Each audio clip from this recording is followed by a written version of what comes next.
my friends, mark this moment because I'm going to show you my favorite minimalistic camera setup. We're talking one camera, one lens. What do I use for any and everything? I'm going to talk about why and show you some images along the way. My name is Pi, and I'm one of the founders of Lynn and Jersa Photography and SLRLounge.com. We're teaming up with Adorama to bring you a new series of photography tutorials called Master Your Craft right here on Adorama TV. So let's dive in. What's up, friends? My name is Pi. Welcome to Adorama TV. I gotta say, I'm excited. I'm excited because it's been a long time since I've been excited when it comes to talking about gear. And the simple reason for that is I'm kind of a fan of everything. I mean, all the cameras and all the lenses, what's coming out onto the market today is just fantastic across the board. So I have a hard time kind of, really differentiating one versus the next because they're all good. But this go around, I actually now have a new favorite minimalistic setup, and that is the Canon R5 paired with the Canon 28-70 f2.L lens.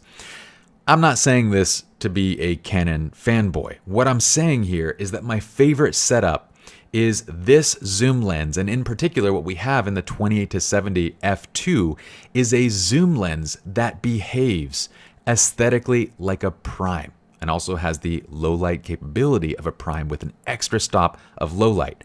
Paired with a high resolution body in the R5, we're talking 40 megapixels plus. This is my ultimate setup, and the only reason that I'm showing off the Canon variant is because at the time of recording this video, I don't believe there is another 28-70 f2 on the market. Now, hopefully that changes, and this comes to all camera makers. But what I would say is pairing a high resolution sensor with the 28-70 f2. Let's talk about why. First things first, let's talk about aesthetics, because what I just said is insane. Had you told me years ago that I would have a 24-70 or a 28-70, anything in that zoom range that aesthetically looks like a prime lens, I'd say you're crazy. But we have it. And mind you, the camera setup that I'm talking about is not for the faint of heart. That lens is $3,000. The camera is another $3,500. You do need to be ready to spend a chunk of change here, but what I'm about to show you is a minimalistic setup that you can use for virtually everything. And in fact, on most shoots now, this is all I take with me. And let's go into why. So look, number one, when we're talking aesthetics and comparing a zoom lens to a prime lens, what we're talking about is bokeh, okay? Say it however you want to say it, okay? What we're talking about is that depth in a shot. Because really, if you're a prime lover, that is what you love about it. I mean, nobody gets a prime lens and they're like, I'm going to shoot this at f22 because it looks amazing. No, you missed the boat on the aesthetic mark. So what we're talking about with the prime lens is what it looks like when you're shooting wide open, and that's the first thing that I want to talk about when it comes to this 28-70. So I have a few images prepped and loaded here, and these are in different kind of genres of photography. So check a look at this. Check a look at that. Okay. So on the engagement side, here's the 28-70 at f2. Notice the bokeh in the background. I'll be honest, I was blown away when I got this lens and I had my hands on it the first time. I shot an image and I was like, this doesn't make any sense. This looks like a 35mm f1.4 lens. It looks absolutely incredible. And here I even have a decent distance between me and my subject. I'm at 28mm, and we get this great fall off even when shooting wide focal lengths. I loved it. Here's another shot. This time I'm at f3.5, and you can still see that there's a nice bit of depth there in the background. Here I'm stopping down a little bit just to see a little more detail in the clouds and the sunlight coming through them, and we're at 50mm in terms of the focal length. Here we have my lovely newborn. Now I try to squeeze her or any of my kids in my tutorials whenever possible, and let's be honest, right now it's her because she's freaking adorable. At least I think so. So at 32mm at f2, again, look at the depth and fall off. It looks like a prime lens. Once again, f2, 41mm, same lens. The background smushes out of focus as if I'm shooting on a 50mm prime. In each of these scenes, you can see that the depth in the shot looks like a prime lens, but that's a wild thought and notion because paired with it, you have the convenience of a zoom. Now, what does that convenience mean in practice? Well, we have a framework that I've talked about before, I believe, on this channel. It's also in our full-length education. It's called wide, medium, tight. It's a reminder to storytell throughout all of your scenes. And what we're talking about is doing sequences like this. And in the past, I would typically be switching between, let's say, a 24 and a 50 or a 35 and an 85. I would be flipping between a couple different primes to get these shots, but now I don't need to. I can start with that wide shot, then I can put them up close, zoom in and go tight. Then I can go to a mid-length shot, get these in the action type shots at 35 millimeters. This one single lens is replacing my 24 prime, my 35 prime, my 50 prime, and my 24-70. That's crazy to me.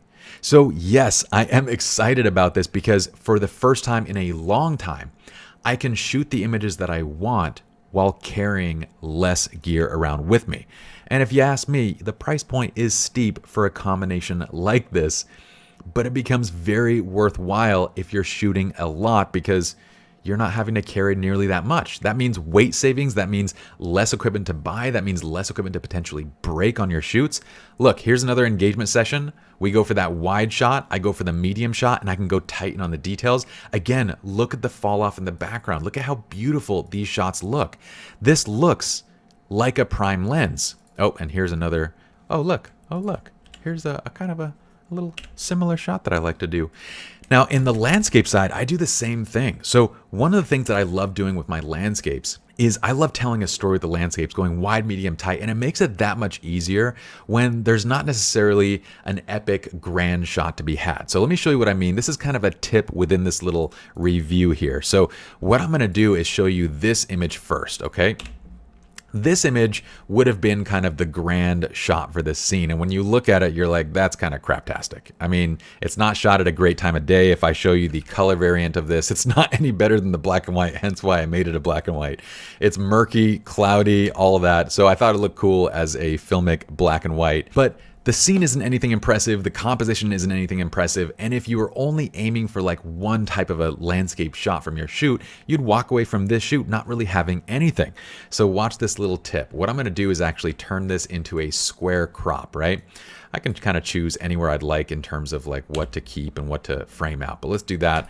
I'm gonna turn this one into a square crop, and what I've done is I've basically gone in and said, okay, the wide shot isn't anything too crazy special, but what I'm gonna do is actually shoot some detail images in the scene so that I have kind of a full story. And while the one image really isn't anything special to look at, I'll bet the combination of images is going to be something far more interesting.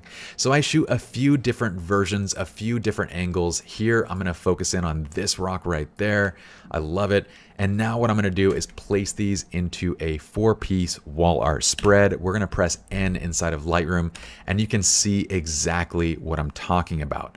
Once you place these 4 images together, you take the pressure off of any one image carrying the entire story, and instead you create this beautiful piece of wall art with 4 different images. Again, the 28-70 is a fantastic choice for this because we have the ability to go from wide to tight, and in a moment I'm going to show you just how tight you can go because it's actually further than 70 millimeters. So I love this combination with, we get prime lens aesthetics with the convenience of a zoom all in one single lens. Okay, now let's go on and talk about why I'm telling you to get, say, an R5 or a high resolution body, okay? So when it comes to the camera, body, I'm saying high resolution because I want to turn your 28-70 into effectively a longer lens. Let me show you exactly what that means. I'm going to go to this little image right here. Now this is the raw file, okay? So let's go ahead and just look at the raw file so that you know I'm not pulling your chain, not yanking no chains, as my dad would say. This is the raw file, and when I shot this image, first of all, there's no time to switch to a telephoto lens. Second, I didn't even take it with me. Why? Because I practice what I preach. I mean, this is the setup that I'm using for most everything, and unless I'm going to a wedding where I know I'm going to need a longer lens, I don't even take it with me. I just take the 28-70 now. So when it came to this moment, not only is there not enough time to switch lenses, but I didn't even carry it with me. What I know though is when I'm shooting full resolution, I have 45 megapixels. And that means that I can effectively punch in on this while still retaining all the detail in the shot. In fact, if I zoom into this, look at how much detail is still remaining, and I haven't even gone that close on the crop, right? So I have cropped this down from a 45 megapixel image to what is now, I believe, around, let's see, 10 megapixels, which is still printable. And we've effectively turned a 28-70 into a 50-140 or even a 70-200 in terms of focal length. I believe it's more like a probably 70-200 at this point because of just how far I've cropped in. But we land there with a printable photograph. Now, if you don't believe me, I mean, look, I can zoom in on this and have plenty of detail still to go. We're not even at 1:1 yet, right? Well, let me show you if we take that crop into a piece of software like Topaz. So this is coming off the same everything. And I cropped in so it's 1:1 on the pixels. Okay, so if I click and zoom, it really doesn't zoom that far. I use Topaz sharpening to actually sharpen, and look at how much sensor resolution was there to pull out of this shot. I mean, even in this shot, super cropped in, this is the same exact image. Okay, and yet we get something completely printable, and if you want to enhance it, it has enough baseline detail there to enhance as well. Now, I'm not saying that this should replace your 70-200. If you're a sports photographer, please don't go onto the field with this 28-70 with a 45 megapixel camera and be like, you know what, I know what you're thinking right now, but I'm gonna crop every one of these down to like 10 megapixels. No, don't do that. What I'm saying is, for me, the 70-200 is a lens that I need in certain circumstances. It's a lens that I need for maybe 5%, 10% of my shots at a wedding. Now, for those cases, I still take it along with me because even that is a lot of cropping to do over images. But when it comes to travel photography, when it comes to working with my kids, when it comes to doing personal shoots, all of that kind of stuff, the amount of times that I go to a 70-200 is maybe 1% of the time. I don't need it that much. And if I can get away by cropping and not carrying another lens, to me, that's such a better solution from a cost perspective, from a weight perspective, from a convenience perspective, all of it. Okay, so that's why I'm saying to pair the 28-70 with a high resolution camera body. Now, when other camera makers start putting out this type of a lens, like a 28-70 f2, then I would pair this, like on the Sony side, if Sony had this, I would pair it with like the A7R4. That would be a perfect setup. On the Fuji side, you can pair it with any of the GFX models. On the what other makers are there? Nikon side, you can find the variation, but high resolution body paired with a 28-70 f2. And if those other camera makers don't come out with this lens, I'm sorry, you have one choice. You have one choice. And for me, that's actually kind of a no-brainer. I would still go that route even if this was the only thing differentiating it. So all of this brings me to one final point, which we're talking about convenience. Let's be honest. We live in an age of convenience. This is the culture of convenience. This is why we all love Amazon and Walmart and, well, not Walmart, Costco. Costco is fantastic. I love it. Anyway, we're all about convenience. And when it comes to artistry, I'm not trying to take the artistry out of the process. What I'm trying to do is make my life that much better. So if I can take less equipment and still get to my vision, that's what I want. That's what I need. And from my engagement shoots to editorial shoots to landscape to photographing my children, all of the stuff in between, this does the job. So why buy anything else? Why carry anything else if you don't need it? I hope you all enjoyed the video. Hopefully I gave you some compelling reasons for why this lens and lenses like it are so cool, to be able to blend that prime aesthetic with the convenience of a zoom, and why a high resolution sensor is valuable in these scenarios. And if you have the budget, I don't think you're going to be disappointed by it. So we're going to link up all the gear that I mentioned in the description of the video. Be sure to check them out in the Adorama store.